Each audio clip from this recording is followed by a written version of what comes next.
భైరవకోన ఇది భైరవకోన త్రిముఖ దుర్గాంబాదేవి. ఇది ప్రకాశం డిస్టిక్లో చంద్రశేఖరపురం మండలంలో ఉంటుంది.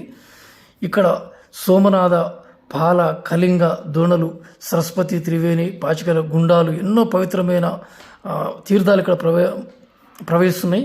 పురాణాల ప్రకారం ఇక్కడ అహోబిలం దగ్గర భవనాశి నది ఉప్పొంగడంతో నరసింహస్వామి ప్రయాణాన్ని ఆపమని భైరవుని కోరిండు.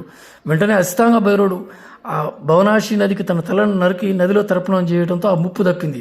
తర్వాత ప్రహ్లాదుడు ఈ యొక్క నరసింహస్వామి ఆలయానికి ఈ యొక్క భైరవుని అర్చకుడుగా నియమించాడు. తర్వాత కలియుగాంతం వరకు ఇక్కడ ఉండమని చెప్పిండు. కలియుగాంతం తర్వాత మళ్ళీ సేవించమని నరసింహస్వామి చెప్పిండు. కలియుగాంతం వరకు కూడా ఎవరైతే తెచ్చిన ప్రసాదాన్ని స్వీకరించమని నరసింహస్వామి ఆజ్ఞతో అక్కడ లైవ్గా శిలారూపంలో మనకు కనపడుతున్నాడు. ఇక్కడ త్రిముఖ దుర్గాంబ ఎడమవైపు ముఖం కాళీమాత, ఎదురుగా మనకి లక్ష్మీదేవి ఉంటుంది, కుడివైపు వచ్చకల సరస్వతి దేవి ఉంటుంది. ఈ త్రిముఖ దుర్గాంబ దేశంలోని మొట్టమొదటి త్రిముఖ ఆలయం, దుర్గాంబ ఆలయం. ఇక్కడ క్షేత్రపాలకుడు కాలభైరవుడు అంటే బాలభైరవుడు అంటారు. ఇక్కడ బ్రహ్మసూత్ర అష్టబ్రహ్మసూత్ర లింగాన్ని ఒక లింగానికి ఒక స్థితి ఉన్నది.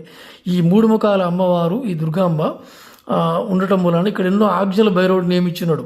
అంటే 26 రకాల జీవులకు ఇక్కడ ప్రవేశం లేదు. అంటే కాకులు రావు, ఇక్కడ గ్రద్దలు రావు, ఇక్కడ వేప చెట్లు ఉండవు, ఇక్కడ పాములు కానీ ఎలాంటి విషసర్పాలు కానీ క్రూరముగలు కానీ ఎలాంటి హాని చేయవు. పురాణ కాలం నుండి కూడా ఇప్పటి వరకు కూడా ఎవరికి ఎలాంటి హాని జరగలేదు.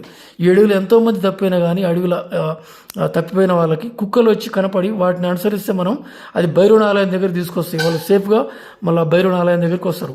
ఇక్కడ శశినాగలింగం అని, రుద్రలింగం అని, విశ్వేశ్వరలింగం అని, భర్గేశ్వరలింగం అని, రామేశ్వరం, మల్లికార్జున మరియు పక్షఘాతక లింగాలని ఒక్కో లింగం దగ్గర పట్టుకుంటే ఒక్కొక్క కళ వస్తుంది.